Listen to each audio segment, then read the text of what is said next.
Magandang araw!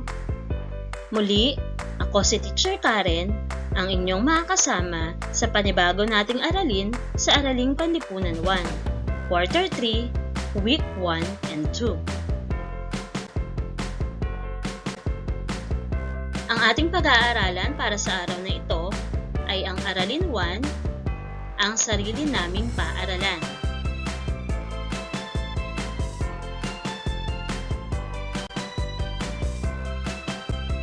Sa aralin na ito, matututuhan mo ang mga batayang impormasyon tungkol sa iyong paaralan tulad ng mga bahagi ng paaralan.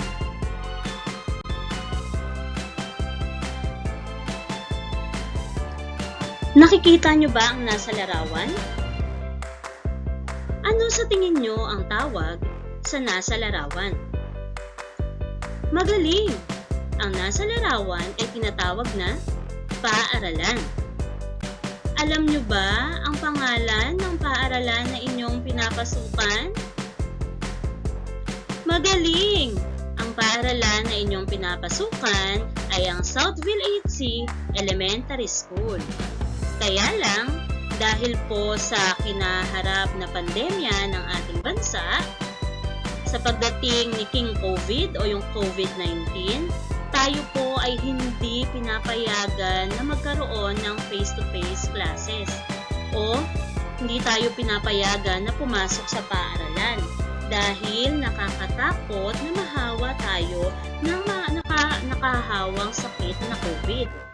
Pero kapag natapos na ang pandemya, maaari na po ulit tayong pumunta sa Southville HC Elementary School para makasama si teacher at makinig kay teacher sa mga ituturo.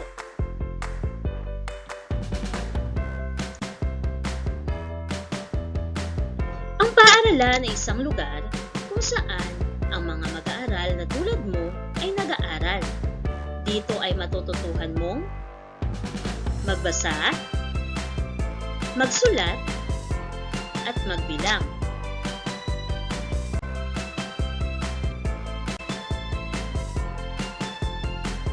Tinuturuan ka rin dito ng mga bagong kaalaman tungkol sa iyong paligid. Sa paaralan ka mahuhugugin upang maging mas mabuting bata.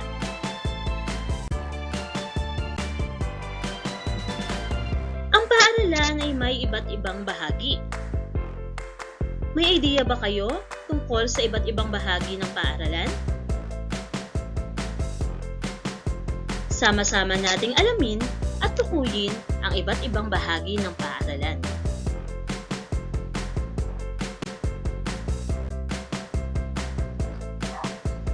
Ano kayang bahagi ng paaralan ang nasa larawan? Alam mo ba?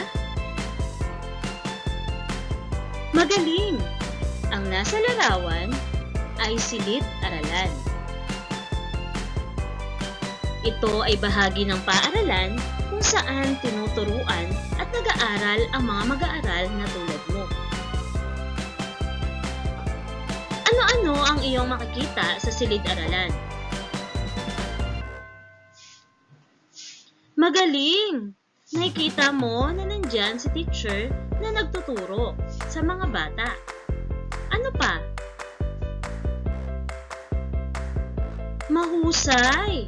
Nandyan din ang mga bata na nakikinig sa guro. Meron pa ba kayong nakikita? Mahusay!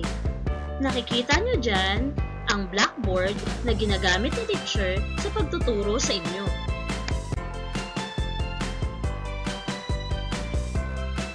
Tutungo naman tayo sa ikalawang larawan.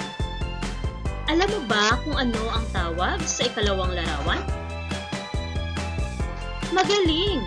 Ang nasa ikalawang larawan ay tinatawag na silid-aklatan. Ito ay bahagi ng paaralan kung saan makikita ang mga aklat at iba pang babasahin. Dito, nagbabasa ang mga mag-aaral.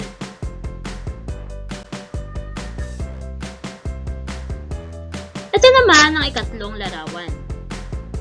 Alam mo ba kung anong bahagi ng paaralan ang tawag sa ikatlong larawan? Magaling! Ang nasa ikatlong larawan ay tinatawag na kantina. Ito ay bahagi ng paaralan kung saan kumakain ang mga mag-aaral tuwing recess.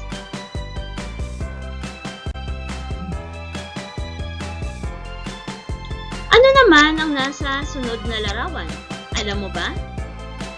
Alam mo ba kung anong bahagi ng paaralan ang nasa larawan? Mahusay! Ang nasa larawan ay tinatawag na palaruan. Ito ay bahagi ng paaralan kung saan pinapayagang maglaro ang mga mag-aaral. Sunod na larawan ay, alam mo ba kung ano ang tawag dito? Magaling! Ang larawang iyan ay tinatawag na klinika. Ito ay bahagi ng paaralan kung saan ginagamot ang mga mag-aaral sa tuwing sumasama ang kanilang pakiramdam. Kapag sila ay nadapa, nasugatan, agad na dinadala ang mga mag-aaral sa klinika upang bigyan ng pangunang lunas. Ano naman ang kasunod na larawan? Alam mo ba kung anong bahagi ng paaralan ang nasa larawan? Magaling! Ang nasa larawan ay ang palikuran o tinatawag na CR. Ito ay bahagi ng paaralan kung saan umiihi at dumudumi ang mga mag-aaral. Mayroong palikuran na panlalaki at pambabae. Paalala, hindi maaaring magsama sa isang palikuran ang mga batang lalaki at batang babae. Iba ang palikuran na ginagamit ng mga batang lalaki sa palikuran na ginagamit ng mga batang babae.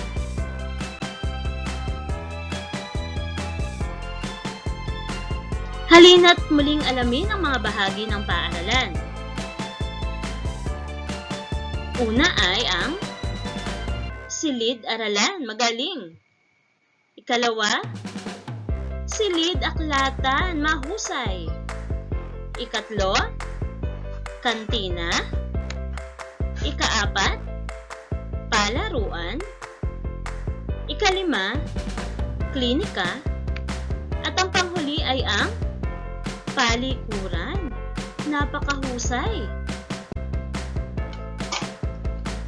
Sa pagpapatuloy ng ating gawain, tayo muna ay maglalaro. Gusto niyo bang maglaro, mga bata?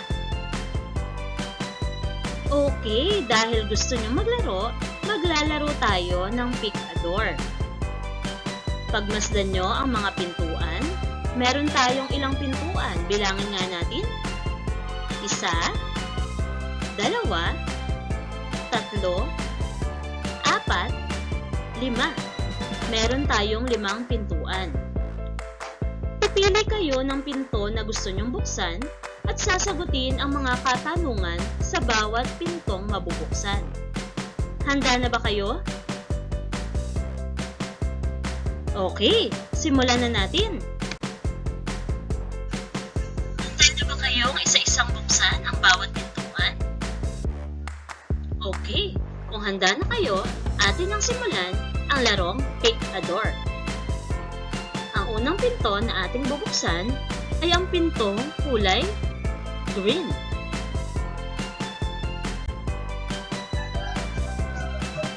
Ito ang katanungan sa pintuan na color green o kulay green. Ang palaruan ay bahagi ng paaralan kung saan maaaring maglaro ang mga mag-aaral. Thumbs up ba? Or thumbs down? Tingnan nga natin kung tama ang iyong sagot. Tama! Thumbs up! Dako naman ulit tayo sa pagpili ng susunod na pinto na ating bubuksan. Ang sunod na pinto na ating bubuksan ay ang pintuan na kulay blue. Ito naman ang katanungan sa pintuan na kulay blue. Ang kantina ay bahagi ng paaralan kung saan kumakain ang mga mag-aaral tuwing recess. Thumbs up ba or thumbs down? Patingin nga. Okay, tingnan natin kung tama ang iyong sagot. Tama! Thumbs up. Sunod naman, buksan natin ang pintuan na color yellow.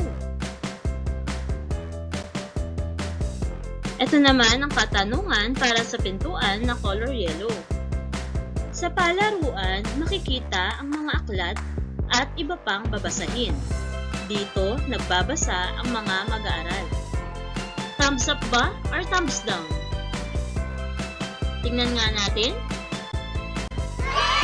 Thumbs down! Magaling! Ano naman kaya ang pinto ang sunod nating bubuksan? Okay, buksan natin ang pintuan na color brown. Ito naman ang katanungan sa pinto na color brown. Ang klinika ay bahagi ng paaralan kung saan ginagamot ang mga mag-aaral sa tuwing sumasama ang kanilang pakiramdam. Thumbs up ba or thumbs down? Patingin nga.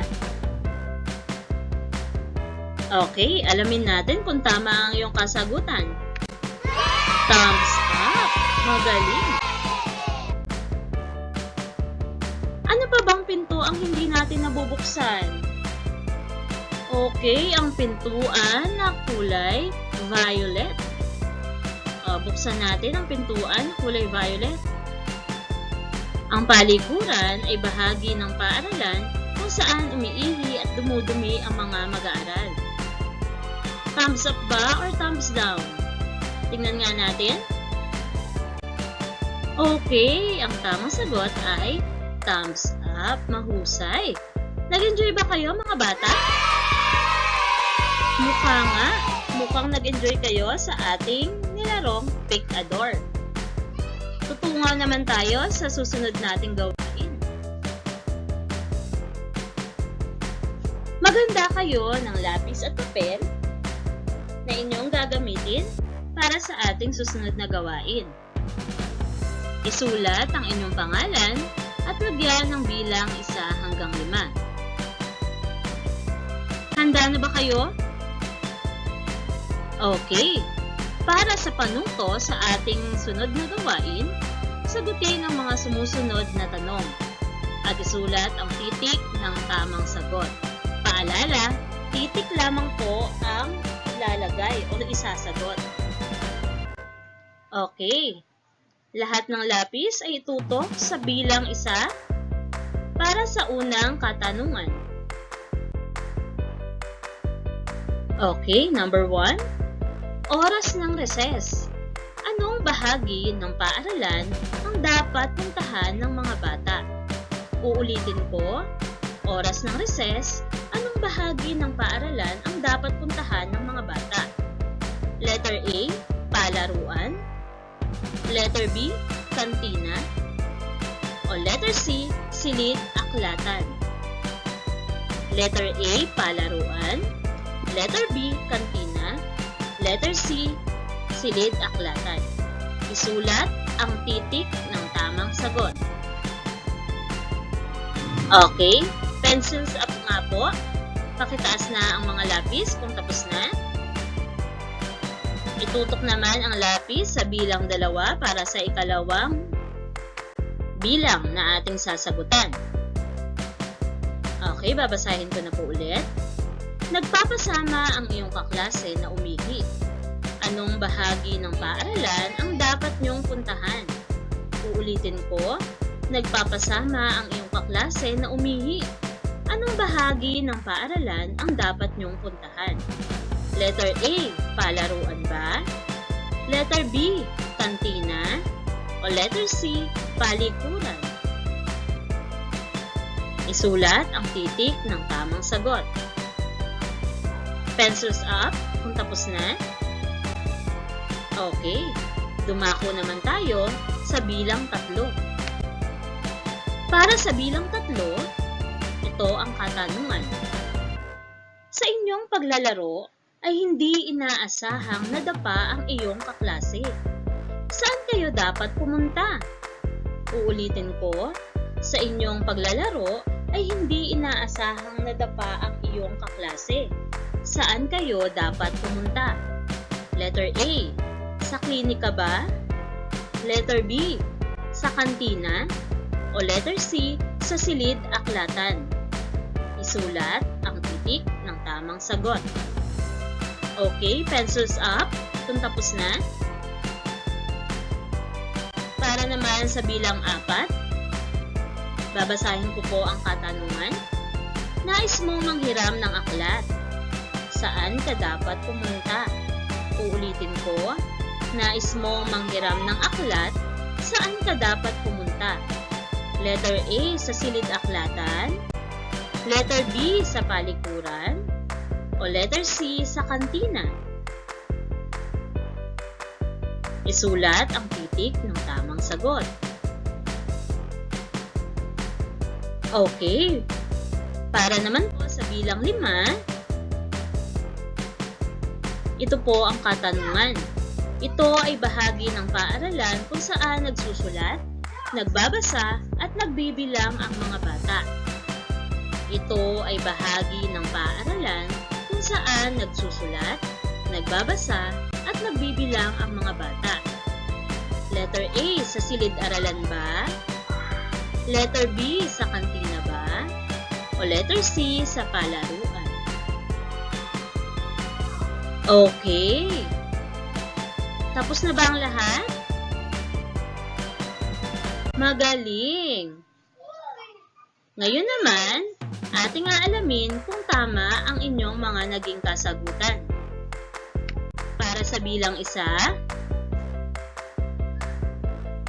ano kaya ang tamang sagot?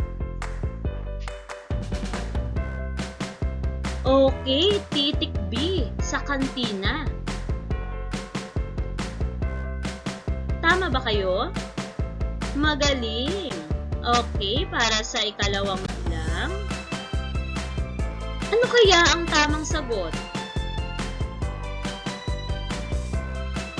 Titik C, palikuran. Tama. Para sa ikatlong bilang, ano kaya ang tamang sagot? Titik A, magaling. Para sa ika-4 na bilang, ano kaya ang tamang sagot? Titik A, silid-aklatan. Magaling. Para naman sa ika-5 bilang, ano kaya ang tamang sagot? Okay, titik A, silid-aralan. Lahat ba ay nakakuha ng 5 puntos? May nakakuha ba ng 4? 3 puntos. 2? 1? Okay, magaling. Lahat ay nakakuha ng 5 puntos. Para naman sa mga dapat sagutan sa module ng week 1 and 2, sasagutan nyo ang gawain sa pagkatuto bilang 1 sa pahina 9, gawain sa pagkatuto bilang 2 sa pahina 10, at gawain sa pagkatuto bilang 3 sa pahina 11 at 12. Ilalagay nyo po yan sa isang malinis na papel at isasabay na ipasa sa retrieval ng ating mga SLMs. Maraming salamat mga bata! Hanggang sa susunod na mga aralin. Paalam!